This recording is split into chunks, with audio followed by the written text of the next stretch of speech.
A strict father pressured his son into accepting an arranged marriage with a young woman from a wealthy family. Despite her fortune, the young woman was deaf-mute, which stirred doubts and insecurities in the young man. However, on their wedding night, she said something that left him completely perplexed.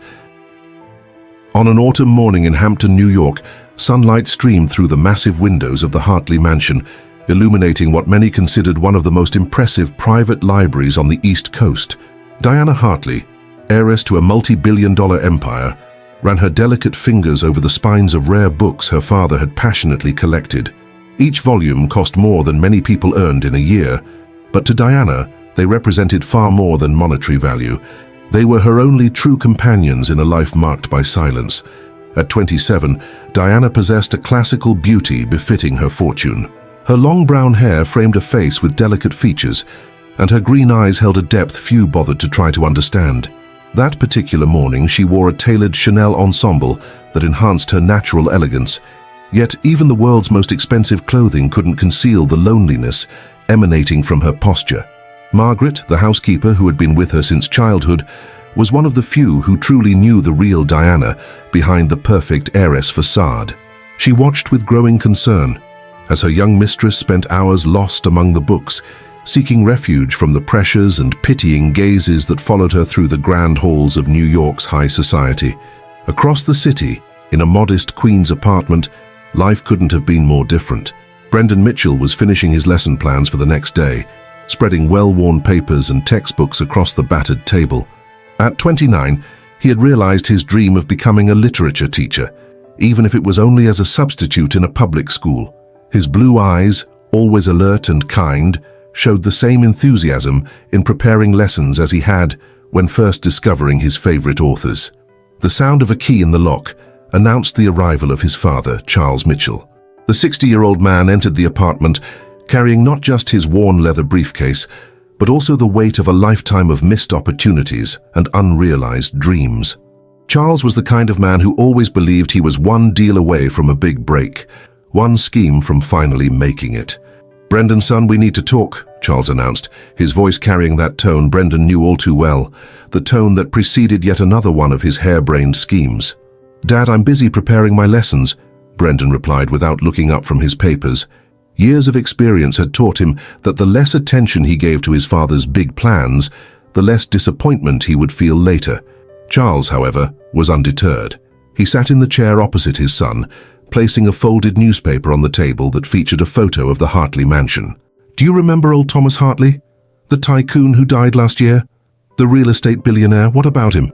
His daughter, Diana, needs to get married before she turns 30 to inherit the family fortune. We're talking billions, Brendan. Billions." Charles's eyes gleamed with an almost feverish intensity. "And I've arranged an introduction." Brendan finally set his pen down, staring at his father with a mix of disbelief and irritation. "Dad, please don't tell me that." "Think about it, son. She's deaf-mute. The high society suitors don't want to get involved, but you're different. You're sensitive, educated, and kind-hearted." Charles leaned forward, lowering his voice as if sharing a precious secret. "This is our chance, Brendan. Our chance to give your mother the treatment she deserves." The mention of his mother hit Brendan like a punch to the gut. Sarah Mitchell had been battling a degenerative illness for years, and experimental treatments in Switzerland represented her last hope. Treatments that cost far more than their modest incomes could ever cover. Meanwhile, at the Hartley mansion, Diana was fighting her own battle. Her uncle Frederick, now in charge of the family business, had called a meeting with the lawyers to discuss the clauses of her father's will. Diana watched the lips of those present move, catching only fragments of the discussion that would decide her future. "Thomas was very clear," Frederick explained to the lawyers, not bothering to use sign language. "Diana must marry before turning 30, or the fortune will be redistributed among the major shareholders." His gaze fell on his niece with a mix of pity and disdain. "It's for her own good, you understand. A woman in her condition needs someone to manage that much money." Diana maintained her impeccable composure. Years of refined education had taught her to hide her emotions behind a mask of serenity. But inside, her heart ached. Her father, always so protective, had left this final trap in his will, a well-meaning attempt to ensure she wouldn't be alone, that she would have someone to take care of her. as if her deafness made her incapable of managing her own life. The first meeting between Diana and Brendan was carefully orchestrated during a charity event at the Plaza Hotel. The grand ballroom sparkled with baccarat crystals and arrangements of rare orchids as New York's elite mingled, adorned with their jewelry and practiced smiles. Diana wore an exclusive Alexander McQueen gown that made her look like a modern princess, but her eyes revealed the weariness of a lifetime spent being treated like a porcelain doll. When Brendan was introduced, something different happened. He didn't show the pitying or morbidly curious look she was used to receiving. Instead, his eyes conveyed genuine kindness, almost shy. "It's a pleasure to meet you," he said, his words simple but sincere. Diana read his lips with the ease of years of practice, noting how out of place he seemed in this world of extravagance, just like her. In the weeks that followed, more meetings were arranged, always under the watchful eyes of Frederick and Charles. Each interaction was meticulously managed, every gesture scrutinized. The marriage was orchestrated with the efficiency of a business transaction. Lawyers drafted contracts while designers debated the wedding gown. The ceremony took place in the Hartley Mansion's garden, a spectacle of luxury and elegance attended by 400 carefully selected guests. Diana, radiant in her custom Vera Wang gown, and Brendan, immaculate in a Tom Ford suit, played their roles to perfection. The photos captured smiles and gazes that seemed filled with love, concealing very different realities. It was only on their wedding night, alone for the first time in the penthouse overlooking Central Park, a wedding gift from Frederick, that the full weight of their situation hit them. Diana, seated on the balcony with a spectacular view of Manhattan, gazed at the city lights with distant eyes. Brendan, unsure how to proceed, approached with 2 glasses of Krug champagne. Their eyes met, and in that moment, something silent but profound passed between them. It wasn't love nor even attraction, but a mutual understanding that they were both pawns in a game larger than themselves. Diana picked up a notepad from a nearby table and wrote in her elegant handwriting, "You don't have to pretend when we're alone." Brendan read the note, and after a moment of hesitation replied, "I'm not pretending. I just don't know where to start." His honesty, simple and direct, brought a faint smile to Diana's lips, the first genuine smile she had shown in weeks. That night, they slept in separate bedrooms, each carrying their own burdens and secrets. In her room, decorated with million-dollar pieces of contemporary art, Diana clutched an old journal to her chest, its pages holding truths that could change everything. In his king-size bed with Egyptian cotton sheets, Brendan stared at the ceiling, thinking of his mother and wondering if the price he was paying for a chance to save her was too high. The silence in the penthouse was more than just the absence of sound. It was the silence of 2 lonely souls, trapped in a gilded cage, beginning to realize that perhaps, just perhaps, they might find something real amidst all the pretense. The first weeks of marriage unfolded as a silent dance of rehearsed gestures and diplomatic smiles. Despite its 6,000 square feet of refinement and sophistication, the luxurious Upper East Side penthouse felt too small to contain the weight of expectations hanging over the couple. Diana and Brendan developed a carefully choreographed routine, avoiding accidental encounters in hallways adorned with contemporary artwork worth millions. In the mornings, Diana focused on managing her share of the family business, despite Frederick's insistence on supervising her every decision as if she were a child. Her private office in the penthouse was a sanctuary of minimalist elegance, featuring a Hermes leather desk and a stunning view of Central Park. There she analyzed reports and proposals with a sharpness that would surprise anyone who underestimated her because of her condition. Brendan, on the other hand, continued teaching at the public school, much to the thinly veiled horror of his father. Charles couldn't understand why his son insisted on working when he was now married to one of the country's largest fortunes.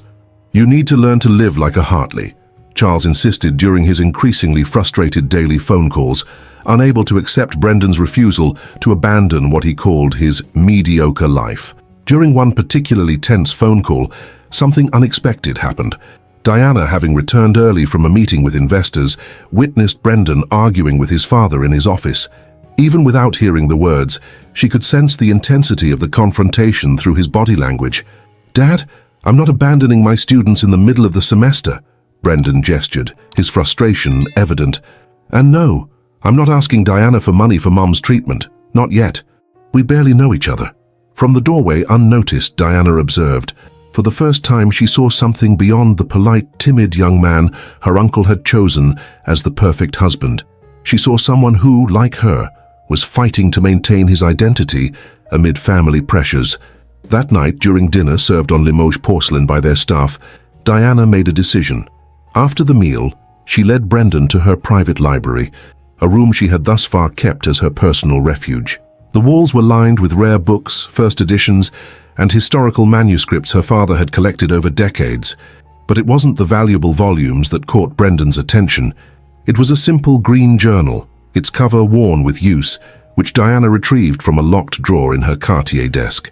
With delicate movements, Diana handed Brendan the journal, along with a carefully written note. "If we are going to live this life together, you need to understand the whole truth." Brendan spent the entire night reading the journal, each page revealing layers of a story far beyond what he had imagined. The journal began with entries from Diana's mother, Catherine Hartley, documenting the early signs that something was different about her daughter. The discovery of her deafness, endless medical consultations, and the frustrating attempts at experimental treatments. But it wasn't the medical details that impacted Brendan the most. It was Diana's personal accounts, which began to appear during her teenage years. Her elegant handwriting narrated the loneliness of growing up in a world that saw her as broken, the pitying looks at social events, the whispered conversations she could read on people's lips when they thought she wasn't paying attention. "They think I have no dreams of my own," one particularly painful entry read. "That I can't feel, think, or desire just because I can't speak or hear. Dad is the only one who truly sees me for who I am." As Brendan read on, he began to understand the complexity of their situation. Thomas Hartley, Diana's father, had structured his will not because he doubted his daughter's abilities, but to protect her from those who saw her only as a convenient path to the family fortune. "Dad explained the will to me today," read a recent entry. "He knew he was sick, knew he wouldn't be here to protect me. The marriage clause isn't a prison. It's a chance to find someone who can be a true ally before the vultures try to take everything." The revelation hit Brendan like lightning. The arranged marriage wasn't merely a financial maneuver by Frederick, it was a race against time. If Diana didn't marry before she turned 30, the fortune would be redistributed among the company's major shareholders, many of whom were the same relatives who had treated her with condescension and disdain her entire life. As the sun rose, Brendan found Diana already awake, sitting on the balcony with a cup of tea in a Ming Dynasty porcelain cup. Their eyes met, and for the first time since their wedding, there were no barriers between them. With trembling hands and clumsy gestures, Brendan attempted to communicate in basic sign language he had researched online overnight. "Thank you for trusting," he signed imperfectly. Diana's eyes widened in surprise, and a genuine smile lit up her face. She picked up her tablet and quickly typed, "You spent the night learning signs?" "Just the basics," he replied, alternating between signs and written words. "But I want to learn more. I want to understand your world." In the weeks that followed, a subtle transformation began to take place in the Upper East Side penthouse. Brendan dedicated his evenings to the intensive study of sign language, converting one of the guest rooms into an improvised study space. Diana, in turn, began to open up more, sharing not just her thoughts through written messages, but also teaching Brendan the nuances of silent communication that defined her world. Their first truly intimate moment happened during one of these study sessions. Brendan, frustrated while trying to master a particularly complex sign, was gently corrected by Diana as she adjusted the position of his hands. The touch, though professional, sent an electric current through both of them. For a moment they froze, suddenly aware of their closeness, not as part of a social obligation, but as two people genuinely beginning to understand one another. During this period, Brendan also noticed subtle changes within himself. His lessons at the public school took on a new dimension as he began incorporating elements of sign language into his teaching, making his classes more inclusive. His students, initially surprised, quickly became excited about learning a new form of communication. However, not everything was smooth in the luxurious apartment. Frederick began making more frequent visits, always with some concern about how Diana was managing her share of the business. His suspicious glances at Brendan grew more intense, especially when he noticed the sign language books scattered around the apartment. "Don't forget your place in this family," Frederick warned during one of these visits, cornering Brendan alone. "You're here to be a presentable husband at social events, not to play teacher." The veiled threat didn't go unnoticed, but something had shifted in Brendan. The man who would once have been intimidated by such a confrontation now felt a newfound determination. Every page of Diana's journal he had read, every silent moment they had shared, and every small step in their communication had awakened a purpose in him far greater than the financial agreement that had brought them together. That evening, after Frederick's visit, Brendan found Diana in her library. She was rereading old entries in her journal, her hands trembling slightly as she turned the pages. Without needing words or signs, he sat beside her, offering his silent support. Diana looked up, finding in Brendan's face something she had never expected to see in her arranged marriage: true understanding. She picked up her tablet and typed a message that would change the course of their lives. "I think it's time we fight back together." In that moment, seated in the luxurious library overlooking a city that never sleeps, Diana and Brendan sealed a silent pact. They were no longer just a couple bound by convenience and necessity. They were allies in a battle for Diana's autonomy and dignity, striving to turn a transactional arrangement into something genuine and meaningful. What they didn't yet know was that their actions hadn't gone unnoticed. In his Manhattan financial district office, Frederick Hartley made an important phone call. "We need to accelerate the process," he told a lawyer. "They're getting too close, and you know what happens if she starts asking too many questions about the hidden clauses in the will." Brendan's transformation was only beginning, as was the battle he and Diana would have to face. But now at least, they were no longer alone in their respective gilded cages. They had found something far more valuable than all the wealth surrounding them: a true ally. Winter arrived in New York, bringing not only the snow that blanketed Central Park's gardens, but also profound changes in Diana and Brendan's lives. The once mausoleum-like penthouse, filled with unmet expectations, began to take on a life of its own. The corridors adorned with million-dollar artwork now witnessed moments of learning, silent laughter, and a growing connection between the two. Brendan had enrolled in an intensive American Sign Language course at Gallaudet University, taking online classes during his spare time between teaching at the school. His nights were dedicated to practicing with Diana, who proved to be a patient and devoted teacher. What began as formal study sessions soon evolved into moments of genuine intimacy, where the lines between teacher and student, husband and wife, began to blur. One particularly memorable evening, while practicing in the penthouse's winter garden, a glass-enclosed space filled with rare orchids and Art Deco furniture, Brendan successfully told a complete story in sign language for the first time. It was a childhood memory of how his mother used to read to him before bedtime. Diana watched every movement intently, her face illuminated not just by the Murano chandeliers, but by a genuine emotion. When he finished, Diana applauded silently, her eyes glistening with restrained tears. Picking up her tablet, she typed, "That was the first time someone other than Margaret tried so hard to share a story with me in my own language." The moment was interrupted by the sound of the private elevator arriving, a sound Brendan could hear, but Diana sensed through the subtle vibrations in the Italian marble floor. Frederick Hartley emerged from the elevator, flanked by two company lawyers carrying Hermes leather briefcases. "Well, what a touching scene," Frederick remarked, his smile never reaching his eyes. "Brendan, I see you're taking your role very seriously. Perhaps too seriously?" Diana quickly stood, her demeanor shifting instantly into the impassive heiress society expected her to be. Brendan noticed the transformation with a pang of sadness. It was like watching a rare flower close at the first sign of a storm. Frederick addressed his niece in brusque, imprecise signs. "We need to discuss some adjustments to the terms of your shares." He then turned to Brendan. "Family matters. I'm sure you understand." But Brendan didn't leave. Instead, to everyone's surprise, including Diana's, he positioned himself beside her and began signing. "As Diana's husband, I have the right to be present for all discussions regarding our interests." Frederick's face twisted into a mask of poorly concealed irritation. The lawyers exchanged nervous glances, their expensive briefcases suddenly feeling heavier in their hands. For the first time in years, Diana felt something new growing in her chest: hope. The ensuing meeting was tense.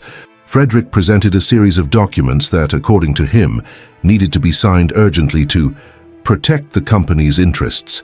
Diana, now with Brendan at her side translating every nuance of the discussion into signs, began questioning clauses that would have previously gone unnoticed. "These documents effectively reduce your voting power on the board, Diana," Brendan explained, alternating between speech and signs. "They're trying to limit your decision-making authority." Frederick's face reddened with anger. "You're a literature teacher, not a corporate lawyer. You have no idea what you're talking about." "No," Brendan replied, his voice steady as he simultaneously signed to Diana. "But I'm very good at reading between the lines." That night marked a definitive shift in the couple's dynamic and consequently in the power structure of the Hartley family. After Frederick and the lawyers left, Diana and Brendan remained in the winter garden until dawn, communicating through a mix of signs, written words, and looks that increasingly needed no translation. Diana revealed how her uncle had systematically tried to undermine her authority in the company since her father's death. Brendan, in turn, shared his suspicions about the true intentions behind the arranged marriage. Frederick needed a son-in-law who was malleable, someone who could be controlled through favors and veiled threats. "He didn't count on you actually caring," Diana signed, her movements filled with emotion. "No one has ever truly cared enough to know me before." Snow fell silently outside the windows of the winter garden, wrapping them in an intimate cocoon. Brendan stepped closer to Diana, his fingers delicately tracing signs in the air between them. "I'm beginning to realize there's so much more to learn than I ever imagined." In the days that followed, Frederick's retaliation began swiftly. First came the phone calls to Charles Mitchell, Brendan's father, insinuating that his son was straying from the agreed plan. Concerned about his ailing wife's treatment, Charles began pressuring Brendan to get back in line. Next, gossip columns started publishing insinuations about trouble in the Hartley marriage. Photos of Diana alone at social events, taken on nights when Brendan was teaching evening classes, were used as evidence of a failing relationship. The pressure peaked when Frederick organized a gala dinner at the Hartley mansion, ostensibly to celebrate the success of a new business venture. In reality, it was a display of power, a reminder to Diana and Brendan of their place in the social hierarchy. The mansion's grand hall was decorated with almost offensive opulence. Flowers imported from Holland, baccarat crystal everywhere, waiters serving Krug champagne in gold-rimmed glasses. New York's elite mingled, their whispers and curious, malicious gazes filling the air. Diana was stunning in a custom Alexander McQueen gown, but only Brendan could detect the tension behind her composed exterior. He, wearing a Tom Ford tuxedo that now felt less foreign than before, had learned to use the appearance of belonging as armor. Frederick ensured Diana was seated far from Brendan during dinner, placing her between two key company shareholders who barely made an effort to communicate with her. Brendan was relegated to a distant table with socialites who endlessly chattered about their latest trips to Saint-Tropez.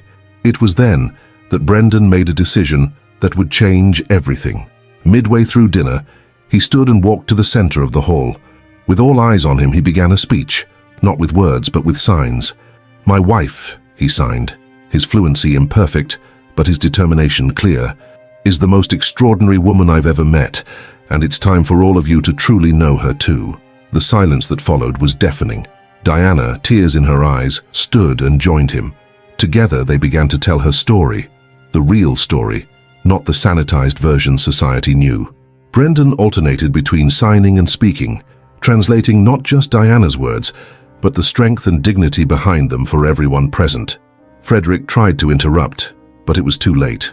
Other guests, moved by the display of love and respect, began asking genuine questions, even wanting to learn basic signs. For the first time, Diana wasn't seen as the poor deaf heiress, but as a strong and capable woman who had found someone who valued her for who she truly was. By the end of the evening, as guests departed, one of the company's major shareholders approached Diana. To everyone's surprise, he began communicating in basic signs. His granddaughter, he revealed, was also deaf, and he had secretly admired Diana for years, but never had the courage to express it. During the ride home in their Maybach limousine, Diana and Brendan sat in silence, but their intertwined hands spoke more than any words or signs could. They had crossed a point of no return. They were no longer pieces on Frederick's chessboard, but active players shaping their own destiny. In his office, Frederick was making furious phone calls, convening an emergency board meeting. "They need to be contained," he growled into the phone. "That girl is starting to think she can actually take control, and that teacher, he's becoming a bigger problem than we anticipated." What Frederick failed to realize was that his greed and arrogance were sowing the seeds of his downfall. Diana and Brendan had found something more powerful than money or social influence. They had found each other, and with that, the courage to challenge a system that had long underestimated them. That night, as snow continued to fall over Manhattan, Diana made one final entry in her journal. "For the first time in my life, I no longer feel alone in a world of silence. So I found someone who not only learned my language, but who truly wants to hear what my heart has to say." The morning after the gala, the atmosphere in the city was as cold as the snow accumulating on Manhattan's streets. Brendan's phone buzzed relentlessly with messages from his father. Charles was panicking after receiving a threatening call from Frederick. "Your mother's experimental treatment," read the latest message from Charles. Frederick made it clear he can have the hospital in Switzerland reconsider her participation in the program. Brendan's stomach churned. He looked across the marble Carrara breakfast table at Diana, who was engrossed in her reading of the Wall Street Journal. She glanced up, sensing his unease, and signed, "Is something wrong?" He hesitated before sharing Frederick's threat. Diana paled, but her eyes betrayed more anger than fear. She picked up her tablet and typed quickly, "He's always done this, used the people we love against us. He did the same to my mother before she passed away." This revelation took Brendan by surprise. Diana had never spoken about her mother before. Encouraged by his questioning look, she continued typing, her fingers trembling slightly. Mother had uncovered some irregularities in Frederick's business dealings years ago. He threatened to expose an old scandal from her family if she said anything. The stress of the situation worsened her already fragile health. She passed away 6 months later, taking the secret with her. Anger flared in Brendan's chest.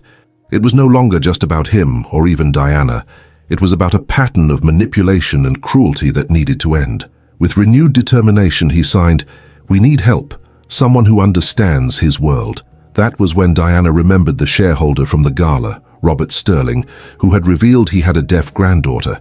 A quick online search showed that he wasn't just one of the company's largest investors, but also a philanthropist, known for his work with the deaf community. Through Margaret, who still had valuable contacts at the Hartley mansion, they learned that Frederick had called an emergency board meeting for the following week. The objective, to approve a series of changes in the company's structure that would effectively diminish Diana's voting power. "He's trying to corner us," Diana signed, her movements urgent. "If these changes pass, I'll lose the control my father worked so hard to secure for me." Brendan spent a sleepless night, torn between worry for his mother and the need to protect Diana. During this insomnia, an idea began to take shape. The next morning, he requested leave from school and made a surprise visit to Robert Sterling's office. The imposing building on Park Avenue might have intimidated the old Brendan, but he was no longer the same man. Adjusting his Hermes tie, a gift from Diana, he introduced himself to the receptionist with a newfound confidence he didn't know he possessed. Sterling welcomed him into his office with its panoramic city views, the walls adorned with family photographs, including one of his granddaughter at a recent graduation. Brendan noticed a framed certificate for a basic sign language course. "Impressive what you did at the gala," Sterling said, offering him coffee in 18th century Japanese porcelain. "Few would have the courage to do that." "It wasn't courage," Brendan replied, alternating seamlessly between speaking and signing, even without Diana present. It had become a habit. "It was necessity. Diana deserves to be heard." The conversation that followed lasted hours. Brendan shared his suspicions about Frederick's manipulations, while Sterling revealed that other shareholders were also uneasy about his authoritarian leadership. "Thomas Hartley built this company with vision and integrity," Sterling said, his voice tinged with respect for the late patriarch. "Frederick is turning it into a personal power game." When Brendan returned to the penthouse that afternoon, he found Diana agitated. Frederick had called, insisting she attend a private dinner that evening, alone. "It's a trap," she signed, her movements tense. "Then let's turn it into our opportunity," Brendan replied, outlining his plan. The restaurant Frederick had chosen was Le Bernardin, renowned both for its Michelin-starred cuisine and its discretion with VIP clients. Diana arrived at the appointed time, stunning in an emerald green Valentino gown. Frederick was already waiting at a private table, a satisfied smile on his face as he saw her arrive unaccompanied. What he didn't know was that Brendan and Sterling were dining at a nearby table, strategically positioned. "You've always been my favorite niece," Frederick began, signing in exaggeratedly slow movements as though speaking to a child. "Your father trusted me to protect you. That's all I'm trying to do." Diana maintained her neutral expression, years of practice at concealing her emotions serving her well.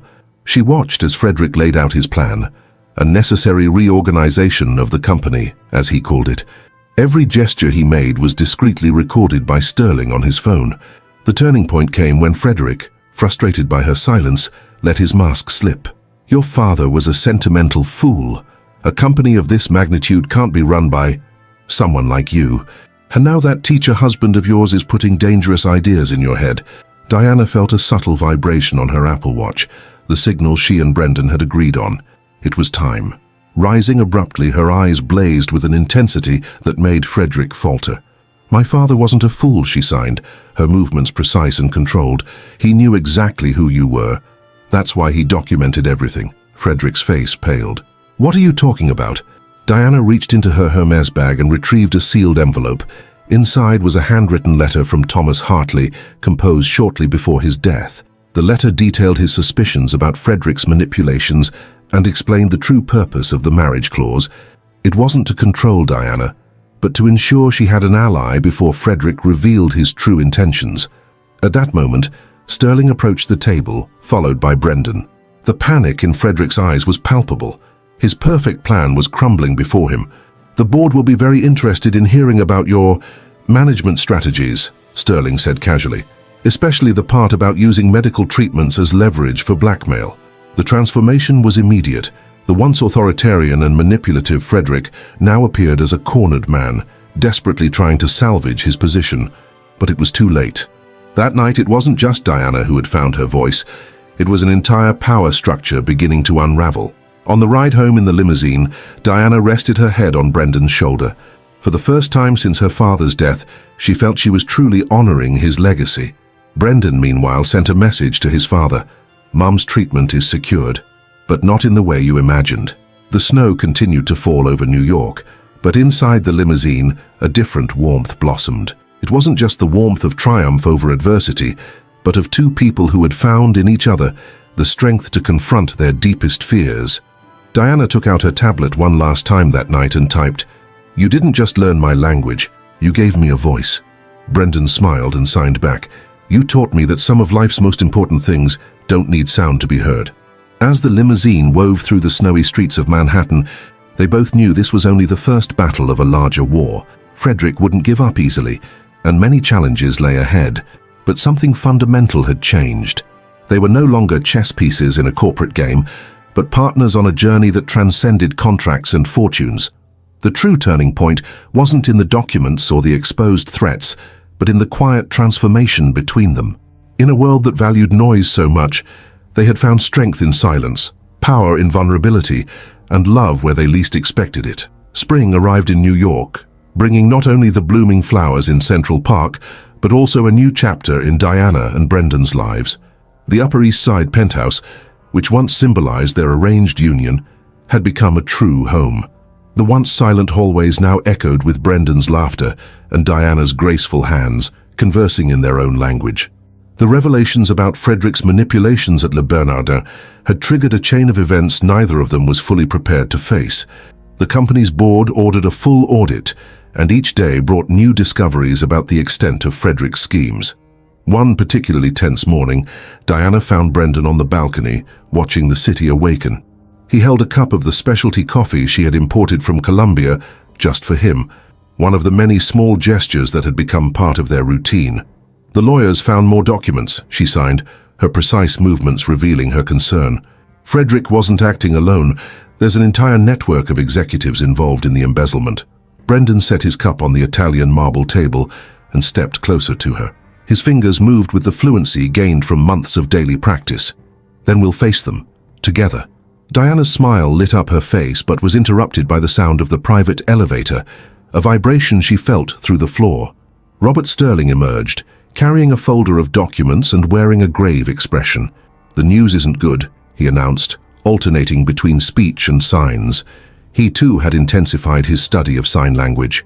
Frederick is rallying a coalition of shareholders.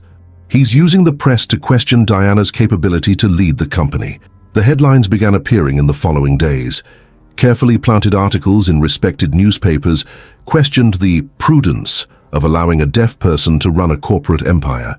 Old photos of Diana were used out of context, always portraying her in moments of apparent confusion or vulnerability. The battle had spilled beyond the boardrooms. It had become public and cruel. Frederick knew exactly where to strike, weaponizing decades of ingrained societal prejudice. It was during this time that Brendan surprised everyone, including Diana. During a press conference called by Frederick to discuss the future of the company, Brendan appeared unexpectedly. Dressed in an impeccable Brioni suit, a gift from Diana he finally felt comfortable wearing, he walked confidently to the podium. "You talk about incapacity," he began, his voice firm as his hands moved in simultaneous signs. "But do you know how many languages Diana speaks? 3. American, British, and French Sign Language. Do you know how many books she read last year? 212. While you underestimated her, she was studying economics, management, and corporate law." The press room at the luxurious Four Seasons Hotel fell silent. Cameras turned to Diana, who had entered quietly and was observing from the side of the room.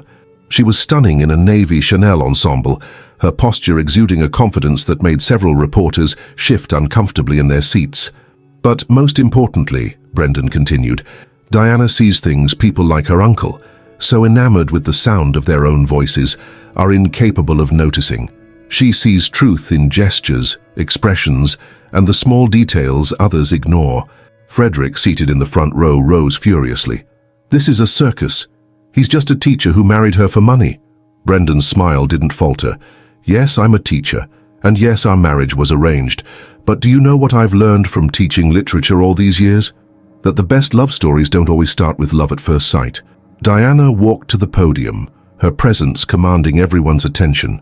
In signs that Brendan translated, she began presenting evidence, documents, emails, financial records, that proved not only Frederick's corruption, but also her own competence in uncovering and documenting it. "My father taught me to observe," she signed, with Brendan translating aloud, "because he knew that in a world that would try to silence me, observation would be my greatest weapon." The press conference became an unexpected turning point. Journalists who had come expecting to confirm their biases left with a completely different story. The image of Diana and Brendan standing side by side at the podium, with him passionately and precisely translating her signs, went viral on social media. But the public victory came with painful private consequences. That night, Charles Mitchell, Brendan's father, appeared at the penthouse, visibly distraught. "Do you have any idea what you've done?" he shouted as soon as he stepped out of the elevator. "Frederick cancelled everything. Your mother's treatment, the specialists, all of it." Diana, watching the scene unfold, picked up her tablet and quickly typed something. She handed the device to Charles, who read the message with wide eyes. "Your wife's treatment is secured, not by Frederick, but by me. Because family isn't about using love as currency." Charles sank into one of the Italian leather armchairs, decades of manipulation and fear dissolving into silent tears. Diana approached him and, for the first time, placed a gentle hand on his shoulder. In that moment, something shifted in the family dynamic. They were no longer two families united by a contract, but people learning to truly support one another. The following weeks brought significant changes. The company board, impressed by Diana's competence and integrity, began aligning with her vision. Robert Sterling spearheaded an initiative to modernize the company's communication practices, making them more inclusive and accessible. Brendan continued teaching but also became involved in special projects within the company, developing social responsibility programs for the deaf community. His classroom evolved into a space where sign language was as natural as spoken English. During this period of transformation, Diana and Brendan discovered a new depth in their relationship. One evening, after a long day of meetings and challenges, they found themselves in the penthouse's winter garden. Diana had prepared a special dinner, something she had never done before but had learned specifically for that night. "Today marks 1 year," she signed, "since you started learning my language." Brendan looked around, noticing the small details for the first time. The candles, his favorite flowers, the soft music she couldn't hear but knew he loved. "You've changed my life," she continued in signs. "Not because you learned to communicate with me, but because you were the first to truly want to hear me." Brendan felt his heart race. Somewhere between the sign language lessons, corporate battles, and daily discoveries, something fundamental had shifted between them. What began as an arrangement had blossomed into something profoundly real and true. "You've changed mine too," he signed in response. "You taught me that sometimes we have to lose our voice to find our true strength." The kiss that followed wasn't the polite one from their wedding. It was real deep and full of the feelings that had grown between them over the past year of challenges and triumphs. But not all moments were sweet.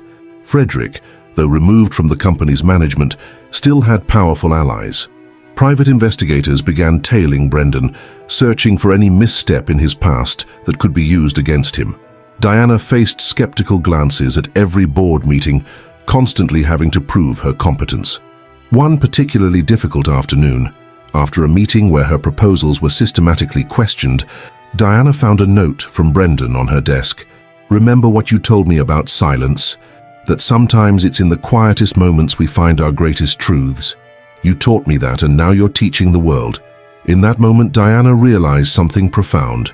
The limitations the world saw as her weaknesses had become her greatest strengths. Her need to observe, to read beyond words, and to find truths in gestures and expressions had made her a more perceptive and empathetic leader. Brendan was also growing. The once shy teacher who felt out of place in a world of luxury and power had found his own voice. His passion for teaching expanded beyond the classroom, inspiring others to see beyond appearances and prejudices. One evening, as they worked side by side in the penthouse office, she reviewing corporate reports, he preparing his lessons, Diana reflected on how their lives had intertwined in ways no contract could have predicted. Every challenge they faced, every small victory they achieved brought them closer. In her journal, now filled with happy moments as well as past reflections, Diana wrote, "True love isn't just about finding someone who speaks your language, but someone who's willing to learn a new one with you. Brendan didn't just learn ASL, he taught me a new way to love, one that doesn't need words to be profound." Frederick's schemes continued, now subtler, but equally dangerous. Yet every attempt to undermine Diana's authority only strengthened the couple's resolve. They had learned that their greatest strength lay in what their enemies perceived as weaknesses, their ability to communicate on a level that transcended spoken words. The personal growth of both Diana and Brendan was evident in every aspect of their lives. Diana, once dismissed as the deaf heiress, was now establishing herself as a respected business leader on her own merits. Brendan, who had initially felt like an outsider in her world, had carved out his own space, using his background in education to build bridges between diverse communities.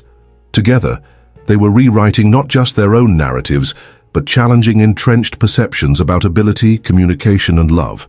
And while challenges persisted, they now faced them not as obligations under a contract, but as choices made by two hearts beating in the same silent yet powerful rhythm. Frederick's attacks, however, were far from over.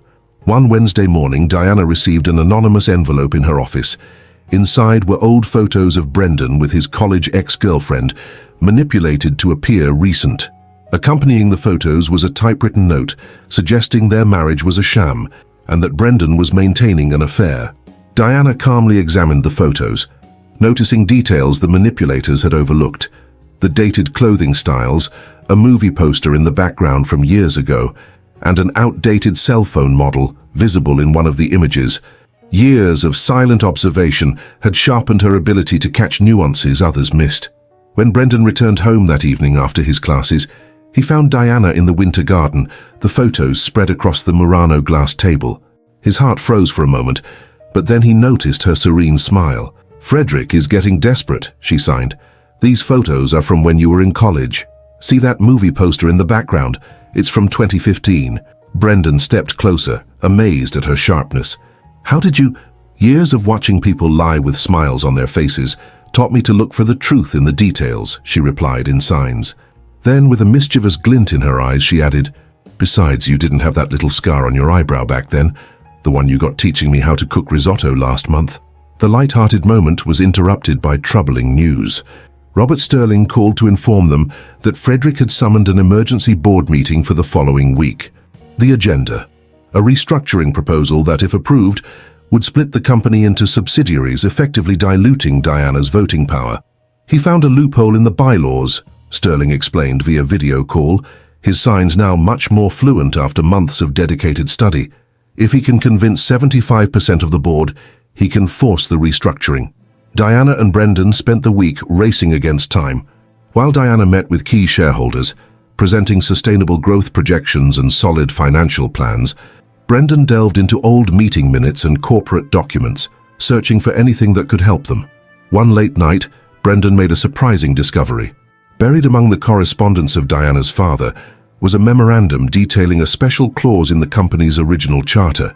Any significant restructuring would require approval not only from the board, but also from a special committee of veteran employees. Your father believed that the employees who helped build the company deserved a say in its major decisions, Brendan signed to Diana. Frederick conveniently forgot to mention this clause. This discovery led to a new strategy. In the days leading up to the board meeting, Diana did something unprecedented. She personally visited every department in the company, from finance to maintenance. With Brendan by her side translating, she listened to the stories, concerns, and suggestions of dozens of employees. Many were surprised to learn that the deaf heiress they had only seen in annual report photos was deeply invested in their lives and work. Even more surprising was seeing her communicate so naturally through Brendan, whose translations conveyed not just her words, but her passion and commitment. The board meeting, held on the 50th floor of the company's headquarters, began as Frederick had planned. He presented his restructuring proposal with the confidence of someone who believed victory was assured. Elaborate charts and impressive financial projections seemed to mesmerize the board members. Then Diana made her move. One by one, employees from different levels of the company began entering the meeting room.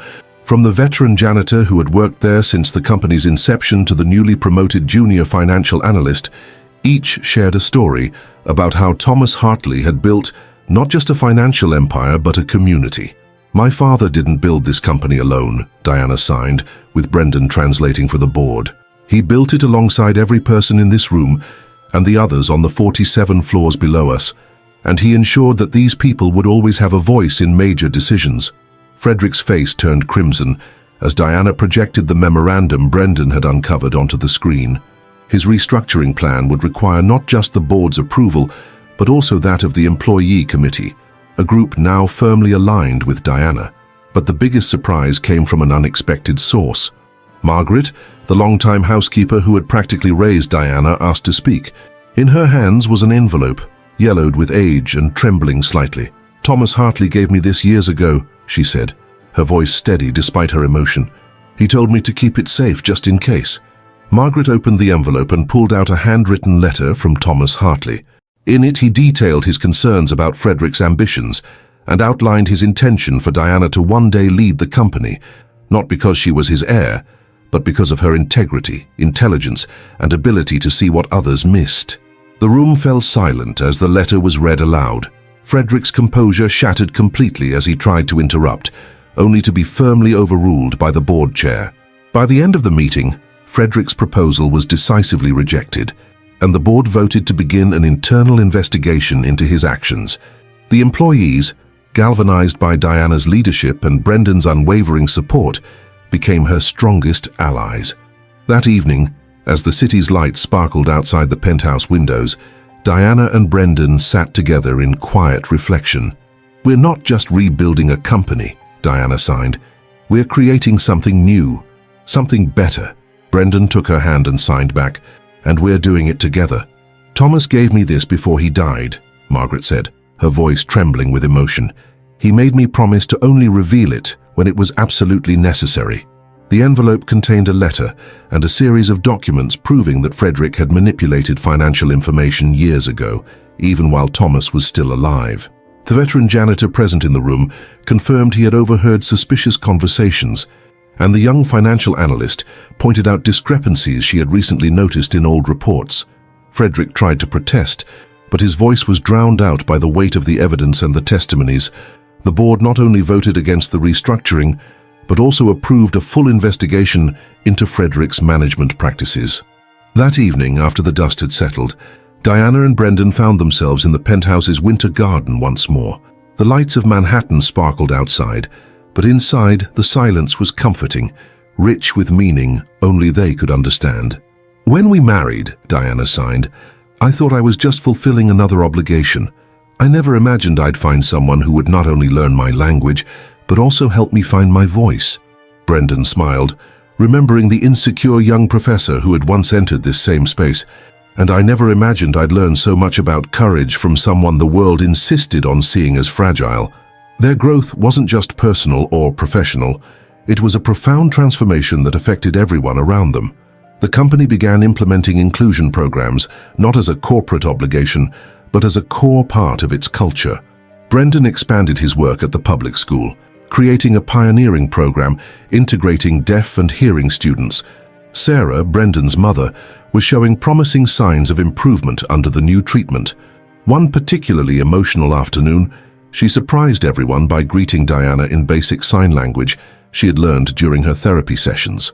Charles, witnessing the genuine transformation in his son and the kindness of his daughter-in-law, began to understand that wealth wasn't measured solely by numbers in a bank account. Determined to atone for his past mistakes, he started attending sign language classes with Sarah. The love that had grown between Diana and Brendan wasn't like a fairy tale. It was something deeper, built on real challenges and hard-won victories.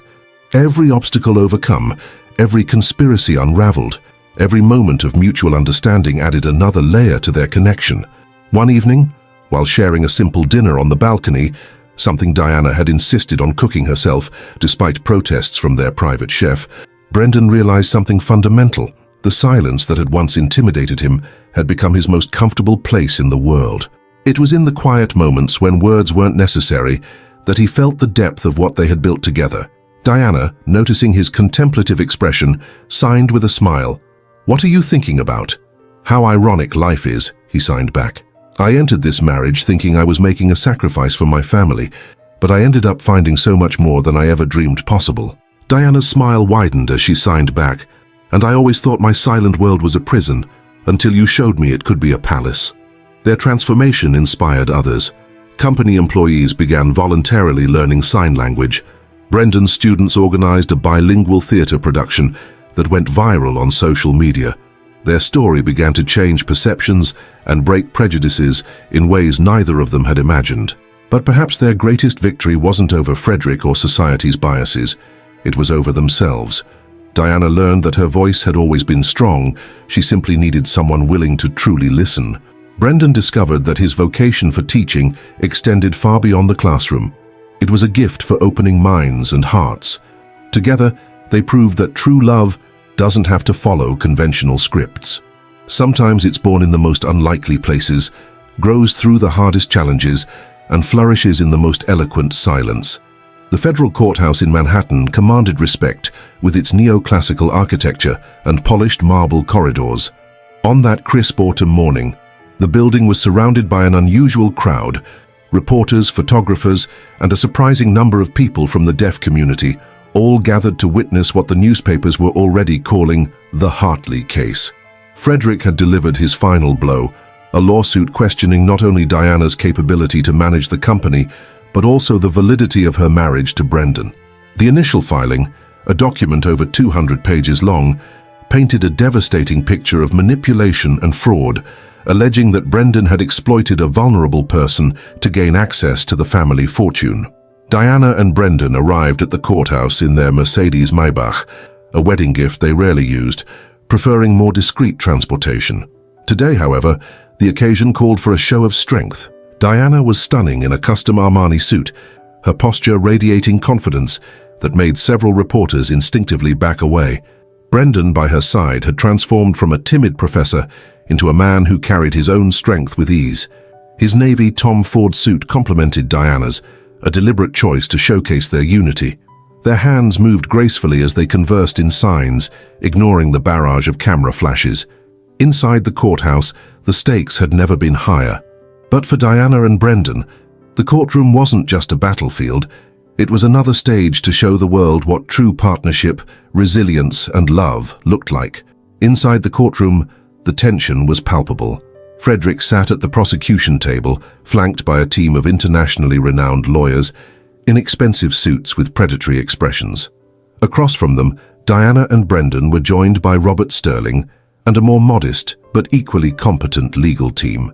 Presiding over the case was Judge Catherine Morrison, known for her impartiality and extensive expertise in corporate law. To everyone's surprise, she opened the session not only speaking, but also signing, a detail she had decided to include after researching the case. "This court acknowledges the seriousness of the allegations presented," she began, her words simultaneously translated by an official interpreter for the benefit of everyone present. "But it also recognizes the importance of ensuring that all parties can fully express themselves." Frederick presented his case first.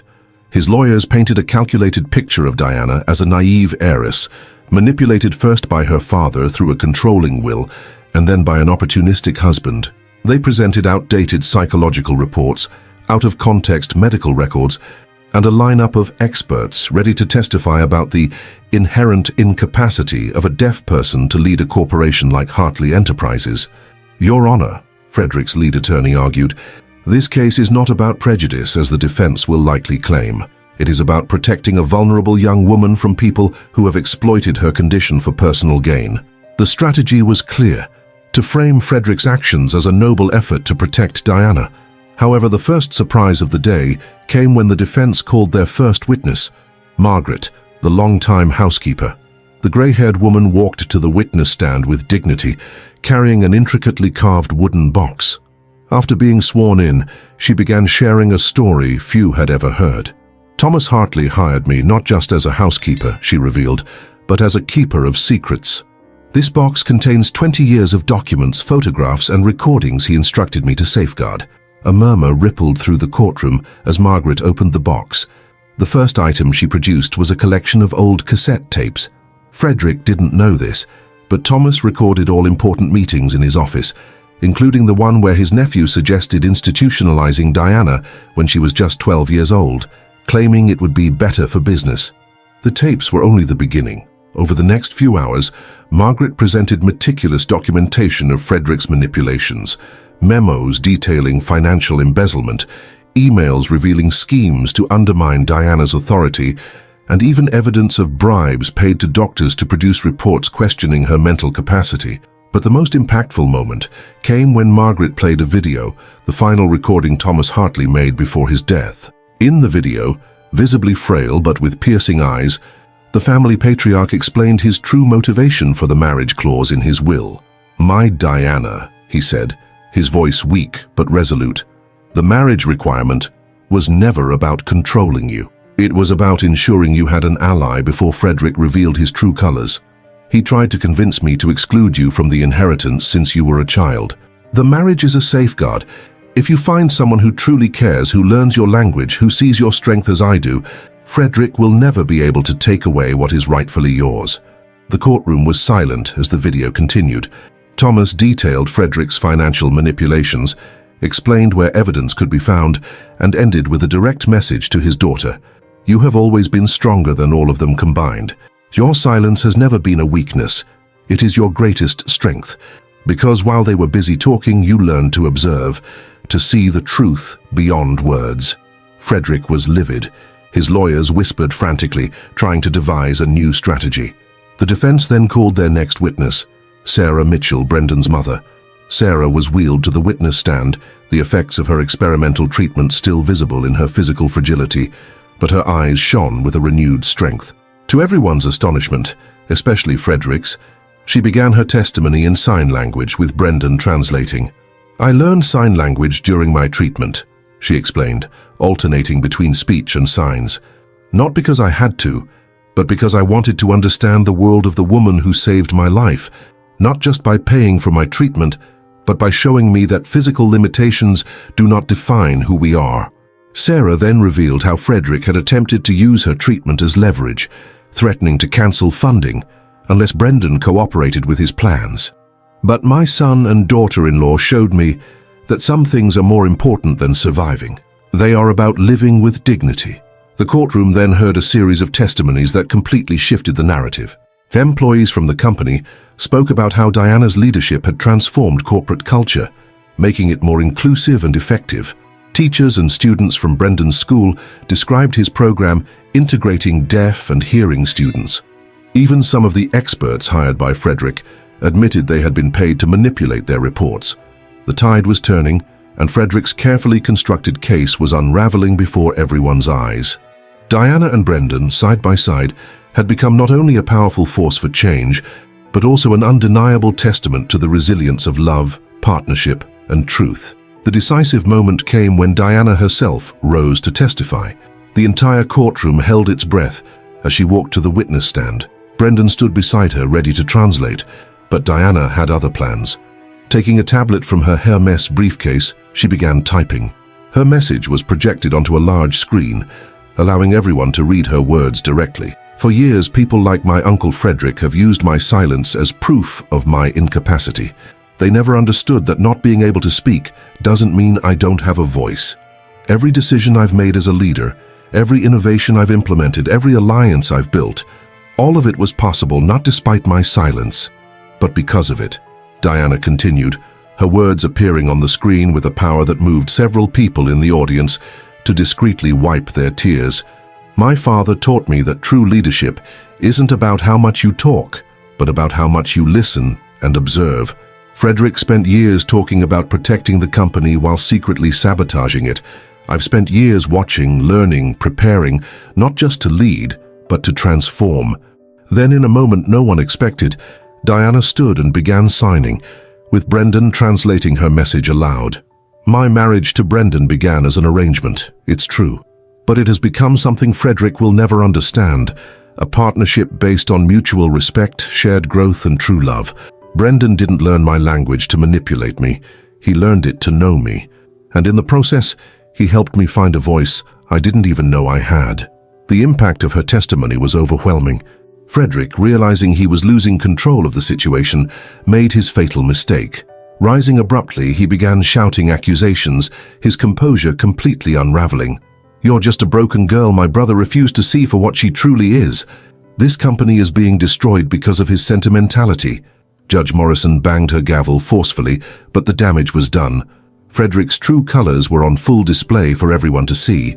In the silence that followed, Diana simply smiled and signed one final message. Thank you, Uncle Frederick, for finally showing everyone who's truly broken here.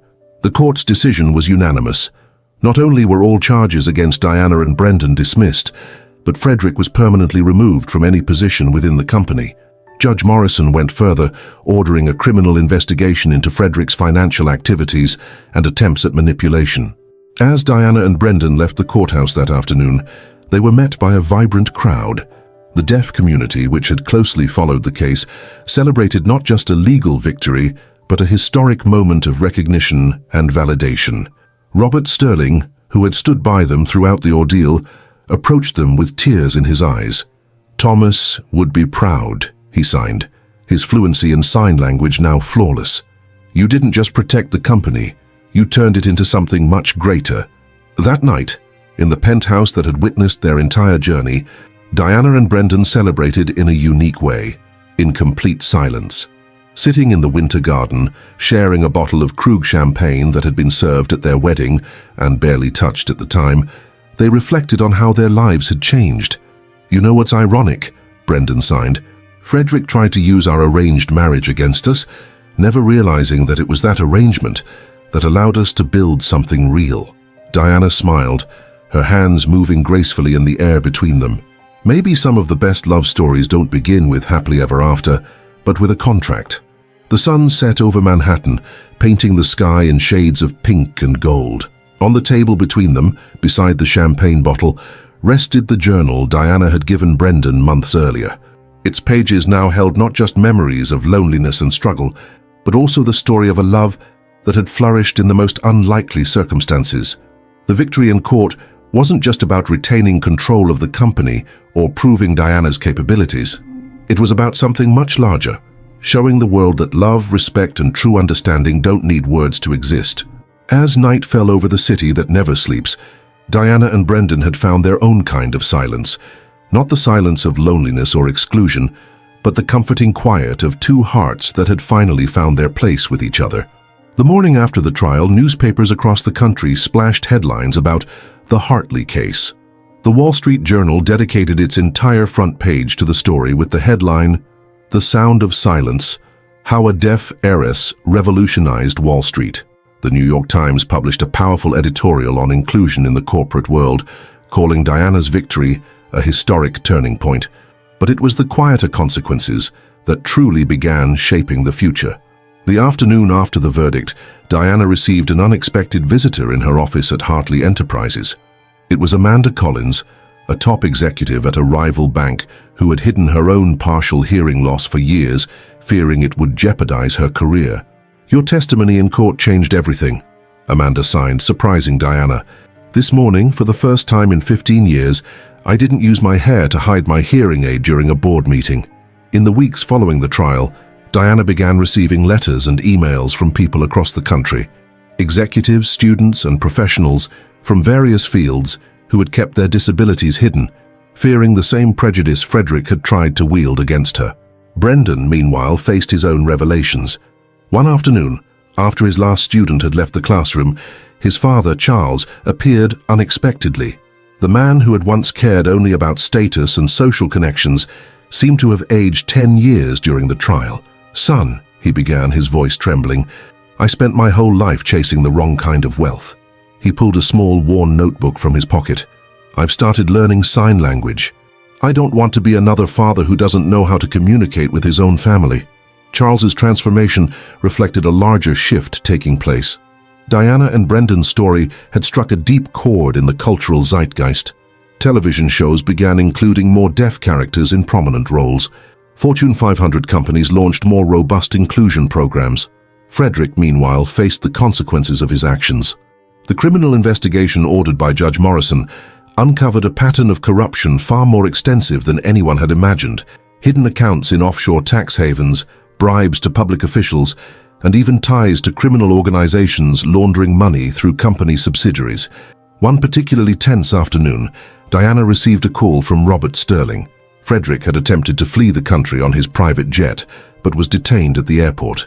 Among his belongings, investigators found a flash drive containing even more incriminating information, including evidence that he had actively sabotaged Diana's medical treatments as a child, fearing that advancements in medicine might make her too independent. The discovery of these details resurfaced painful memories for Diana. That evening, as she and Brendan sat in the winter garden, she shared stories of her childhood she had never told before. The coincidences that always seemed to prevent her from accessing the best treatments, the doctors who mysteriously changed their minds about promising procedures. "He didn't just steal money," she signed, her hands trembling slightly. "He stole possibilities." Brendan took her hands, stopping her signing, and waited until she met his gaze. "Maybe," he signed after a moment. "He stole some possibilities, but by doing so, he unknowingly created others. Without his manipulations, we might never have met." This perspective gave new meaning to everything they had endured. Diana began to see how every obstacle Frederick had placed in her path had ironically contributed to her current strength. Hartley Enterprises continued its rapid transformation. Diana implemented revolutionary changes to the corporate structure. Meeting rooms were equipped with cutting-edge technology to facilitate communication between deaf and hearing employees. A new mentorship program was established, focusing specifically on professionals with disabilities. Brendan, inspired by the impact of their story, began working on a book about his journey with Diana. It wasn't just a recounting of their improbable romance, but a profound reflection on communication, understanding, and the many languages of love. The most powerful moment, however, came a few weeks after the trial during the first board meeting under the company's new structure. Diana chaired the session, with Brendan by her side, not as a translator, but as an observer. To everyone's surprise, each board member began their presentation, both in spoken words and sign language. They had all taken the time to learn the basics of signing. Robert Sterling, now acting as interim CEO while Diana focused on her broader vision for the company, smiled at the sight. "Thomas always said his daughter would change the world," he commented later. "He just didn't know exactly how." The media continued to follow every development. a business magazine published an article titled "The Value of Silence: How Hartley Enterprises is Redefining Corporate Communication." The article highlighted how Diana's innovations were not only improving inclusion, but also increasing the company's efficiency and profitability. Sarah Mitchell, now responding well to her treatment, began giving lectures at hospitals about the importance of inclusive communication in healthcare. Her experience learning sign language during her treatment had opened her eyes to a new way of connecting with patients. Margaret, the longtime housekeeper who had safeguarded crucial evidence for so long, was appointed to a special role in the company's charitable foundation, overseeing projects focused on inclusive education. Amid all these changes, Diana and Brendan found a new rhythm in their personal lives. Their evenings in the Winter Garden were now filled not only with conversations in sign language, but also with plans for the future, a foundation they were creating for educational programs, scholarships for teachers in inclusive education, and even plans for a family of their own. One night, as they worked side by side on their latest project, a technology center dedicated to innovations for the deaf community, Diana paused and signed something that perfectly captured the essence of their journey. Love doesn't need words. It just needs understanding.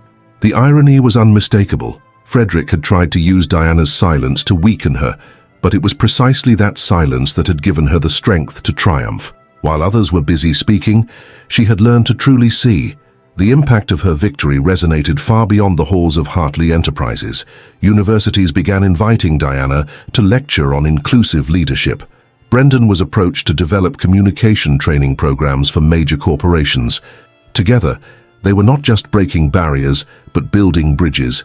Diana's journal, once a chronicle of loneliness and frustration, now told a very different story. Its most recent entries spoke of triumph, love, and a kind of communication that transcended words. It had become a testament not only to her personal journey, but to how true love can bloom in the most unexpected places and transform lives in ways no one could predict. Their story had become more than a tale of love. It was a symbol of change, proof that sometimes the greatest revolutions begin in the deepest silence. And while New York maintained its frenetic pace outside, inside the penthouse that had witnessed their entire journey, Diana and Brendan had found something Frederick, with all his power and money, could never understand. True wealth lies in the ability to communicate with the heart. 1 year after the historic trial that changed not only their lives but the entire American corporate landscape, Diana and Brendan were celebrating far more than a legal victory. Hartley Enterprises had become a model of innovation and inclusion, attracting diverse talent and revolutionizing how large corporations thought about accessibility and communication. The company's former boardroom, once a symbol of traditional power with its century-old mahogany table and austere portraits, had been completely redesigned.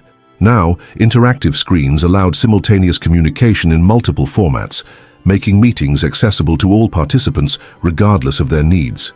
The portrait of Thomas Hartley remained, but it was now accompanied by a gallery of photos showcasing the diverse faces of the company's new leadership. As CEO, Diana had implemented changes that went far beyond surface adjustments. Under her leadership, Hartley Enterprises established the largest assistive technology program in the country, investing billions in research and development for solutions that made corporate environments more inclusive. The latest project, a simultaneous translation system combining artificial intelligence and sign language, promised to revolutionize professional communication. Brendan, meanwhile, had found a unique balance between his passion for teaching and his new role in the corporate world. The educational foundation he co-founded with Diana, Bridges of Silence, had already awarded over 1,000 scholarships to teachers specializing in inclusive education. His former public school in Queens now served as the pilot site for an innovative program integrating deaf and hearing students. The couple's personal transformation was even more remarkable than their professional successes. Their marriage, which had begun as a business arrangement, had blossomed into a partnership that inspired everyone around them. Diana and Brendan were frequently invited to speak at universities and conferences, not just about inclusive management or special education, but about building authentic relationships in a world that often values appearances over genuine connections. Sarah Mitchell, fully recovered thanks to the experimental treatment that saved her life, became a passionate advocate for accessibility in healthcare. Her personal experience learning sign language during her recovery inspired her to create a training program for medical professionals, emphasizing the importance of inclusive communication in patient care. Charles Mitchell, who once saw his son's marriage only as a financial opportunity, underwent a profound transformation. His sign language lessons led to a new purpose.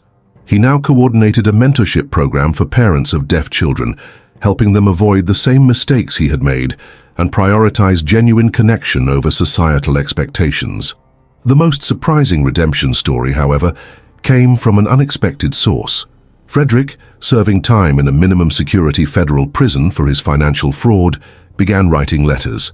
At first, Diana and Brendan hesitated to read them, but Margaret, ever wise, insisted they give his remorse a chance. The letters revealed a broken man, finally forced to confront the consequences of a life built on manipulation and greed. In one particularly poignant letter he wrote, "I spent years seeing your difference as a weakness to exploit, when in truth I was the one who was deaf to the truth, to love, to everything that truly mattered." Diana chose to respond only once, sending a simple but powerful message. "Forgiveness, like true love, doesn't need words to be real. I hope you find your own voice in the silence of reflection." Hartley Enterprises continued to grow, but in a way Frederick could never have imagined. Under Diana's leadership, the company expanded its focus to include significant investments in assistive technology, inclusive education, and sustainable development. The company's stock value tripled in 2 years, proving that inclusion and profit were not mutually exclusive. Robert Sterling, now chairman of the board, often remarked on how Thomas Hartley had been more visionary than anyone had realized. He wasn't just protecting Diana's inheritance, he would say. He was ensuring the company had the leadership it needed for the future. The penthouse on the Upper East Side, which once symbolized their arranged union, had been completely transformed. The Winter Garden, where so many crucial moments of their journey had taken place, had become an even more special space. Diana and Brendan had turned it into a small oasis blending technology and nature, with a lighting system responsive to movement and vibrations, allowing Diana to feel music through patterns of light and vibration. It was in this transformed space that they began planning their next major project, a cultural center, the first of its kind, combining performing arts, technology, and education to break barriers between deaf and hearing communities.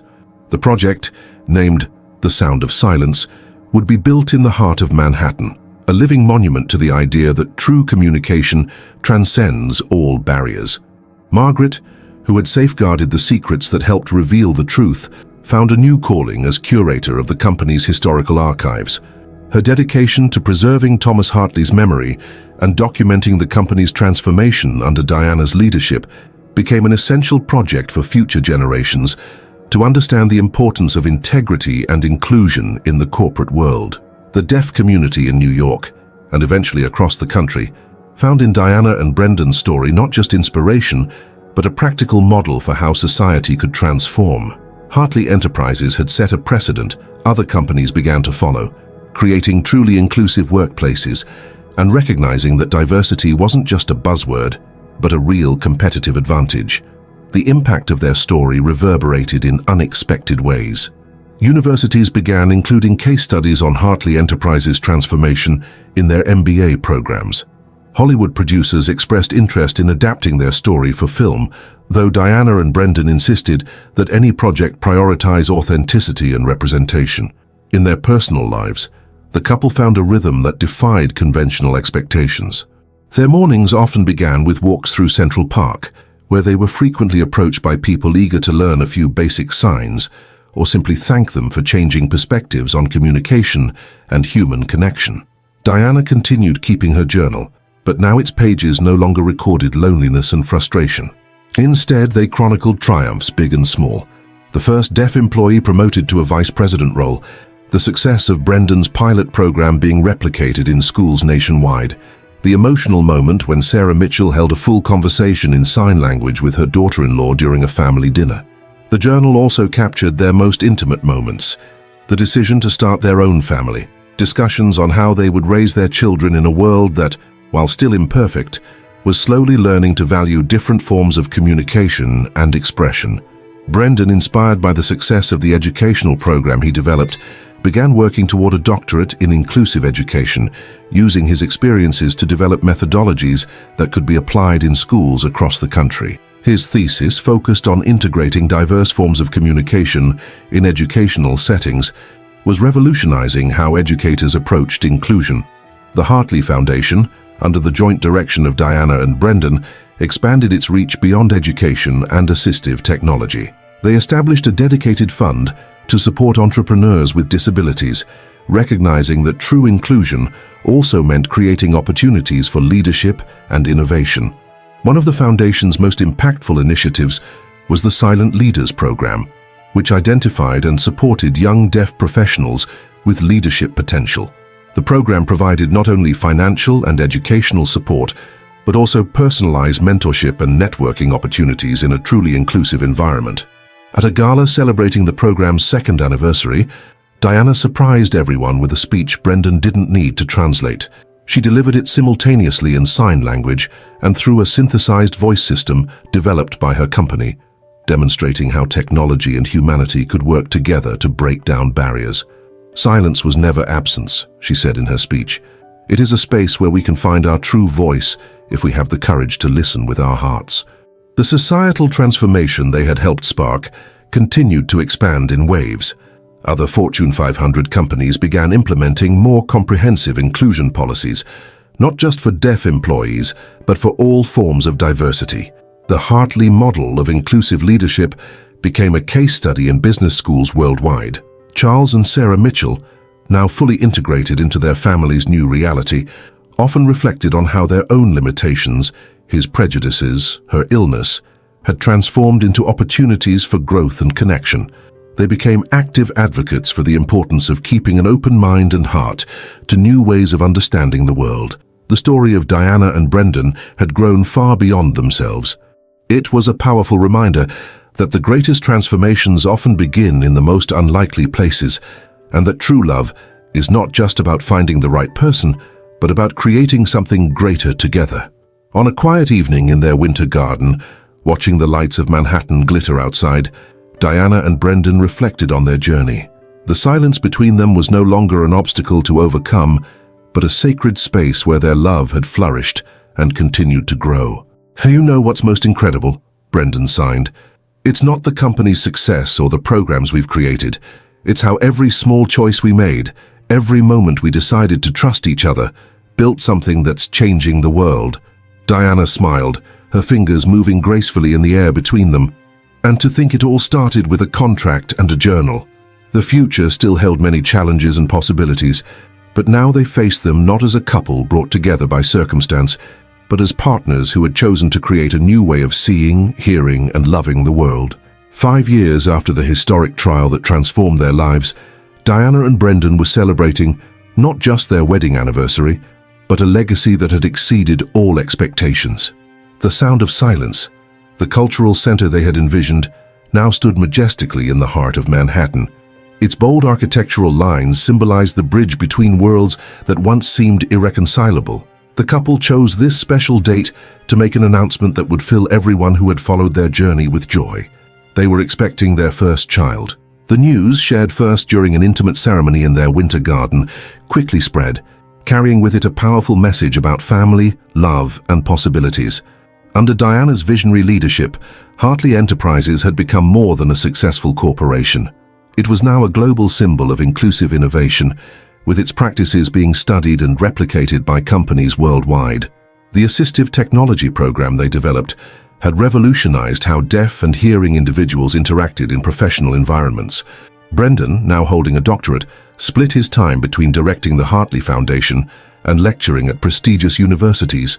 He shared not only methodologies for inclusive education, but also the story of how love could transcend all barriers when there was a willingness to truly listen with the heart. Sarah and Charles Mitchell had become doting grandparents long before the baby's birth. Sarah, fully recovered, dedicated herself to teaching sign language to other families in hospitals. Charles, transformed by his son's journey, became a passionate advocate for inclusion in the corporate world. Frederick's legacy also found a purpose. After serving his sentence, he chose to dedicate the rest of his life to rehabilitation projects, using his own story as an example of how prejudice and greed can blind people to what truly matters. Margaret, the steadfast keeper of so many secrets, now coordinated an oral history project, documenting the transformations within the company and society through the eyes of those who had lived this silent revolution. Her archive, which began with evidence against Frederick, had evolved into a living testimony of how a love story could change the world. Diana's journal, which had started as a record of loneliness, was now about to be published, not as a story of overcoming adversity, but as a testament to the transformative power of true love. Its final pages, written as she awaited the birth of her first child, reflected not just on the past, but on the future they had helped build. Our child will be born into a world different from the one I grew up in. A world where silence doesn't mean isolation, where difference doesn't mean deficiency, and where love doesn't need words to be deep and true. This is the real legacy Brendan and I have built together, not the buildings, programs, or foundations, but the living proof that when we open our hearts to new forms of communication, love will always find a way to express itself. The impact of their story continued to ripple through society. Schools across the country now included sign language in their core curricula. Fortune 500 companies had transformed their inclusion policies, recognizing that diversity was not just a matter of social justice, but a genuine competitive advantage. One peaceful morning in the Winter Garden, as they watched the sun rise over Manhattan, Diana and Brendan reflected on their extraordinary journey. The space that had witnessed so many crucial moments in their lives now prepared to welcome a new generation, a baby who would be born into a world where silence was no longer a barrier, but a different and equally valid way of experiencing life. You know what's most incredible? Brendan signed to his wife, his hands moving with the grace that years of practice had provided. It's not the changes we made in the world, it's how the world changed us. Diana, her hand gently resting on her growing belly, responded with a smile and signs that carried the weight of their shared journey. Our love started with a contract, but it became a silent revolution. And now, every new day is a blank page, waiting to be filled with more stories of connection, understanding, and true love. The sun continued its journey across the New York sky, its light dancing through the glass panels of the Winter Garden, creating patterns that Diana could hear through the sensations on her skin. It was a perfect metaphor for the life they had built together, a world where communication transcended spoken words, where love always found new ways to express itself, and where silence was not an absence but a different, equally beautiful way of existing. And so their story continues, no longer as a tale of overcoming or transformation, but as a living testament to the power of true love to build bridges between worlds once separated by an abyss of silence. A love that began with a contract, blossomed through challenges, and now endures in every life touched by their legacy of understanding, acceptance, and genuine connection. What did you think of this story? Leave a rating from 0 to 10 in the comments below. We'd love to see your opinion and give your comment a heart. And if you missed the last story we posted here on the channel, here's what happened. When the housekeeper received the news of her employer's death, she immediately knew something disturbing had happened. Arriving at the funeral with her heart racing, she ignored the curious stares and went straight to the coffin. When she opened the lid, the world seemed to stop. What she saw inside was so unexpected that it left everyone frozen, unable to look away. If you think you've heard it all about betrayal, secrets, and revenge, you're about to be surprised. Click on the video now appearing on your screen and uncover the shocking twist in this story that will stay with you for a long time. See you there.